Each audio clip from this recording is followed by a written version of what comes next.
So this tutorial is all about using your pens as ink pads and getting that really artistic look like what we've done here.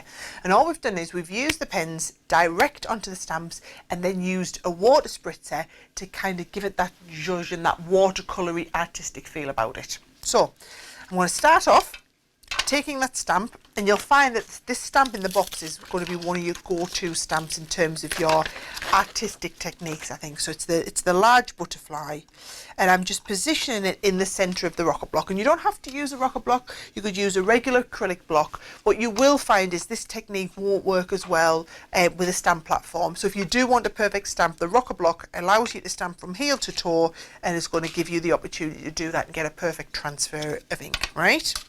Now what I'm going to do is I'm going to colour in the butterfly, and I'm going to start from the outside. So you should always start with the lightest colours. I'm going to start with the yellow, because what we don't want to do is then colour the yellow over top of the blue and get some blue ink on our yellow pen.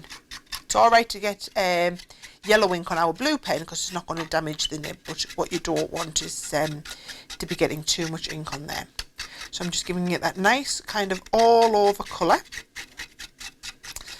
Plenty of it on, and then I'm going to go and do exactly the same with the blue, and I'm going to colour the blue in the centre, but then also I'm going to start and colour over a little bit of the yellow so that we get that kind of greeny feel coming in the middle.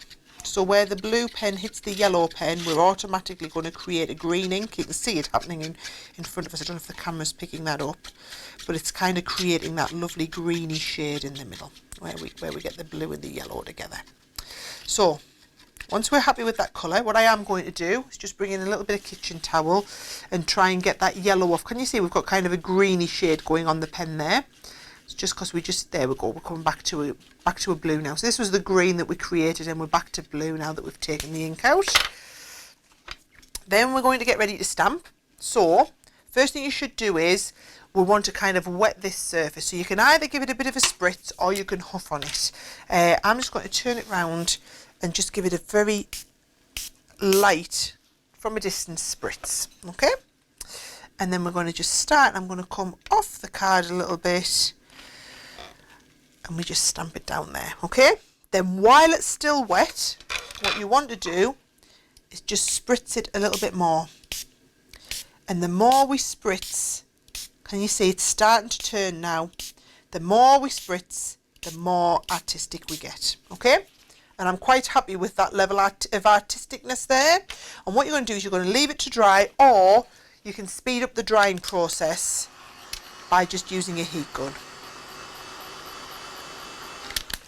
Now at this stage, if you wanted to add a little bit more detail in, you could always go and just reignite the ink on that stamp.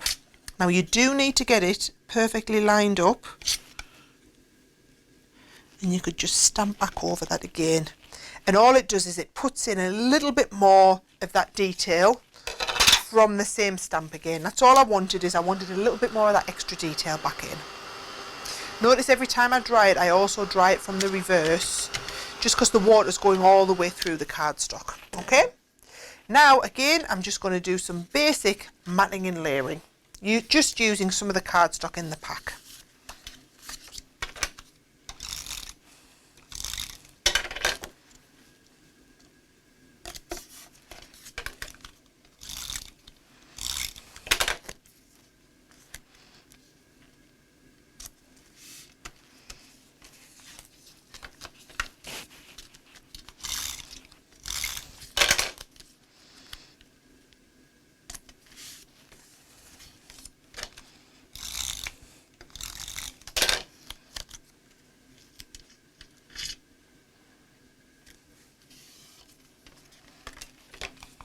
Remember, when we're using the watercolour card, we're just going around all four sides so that we get a really, really good stick on there.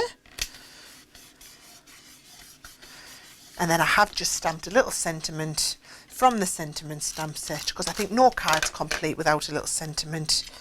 And I'm just going to pop that up there in the top corner, just a little hello. And that's how you get that lovely artistic kind of watercolour ethereal feel about your stamps.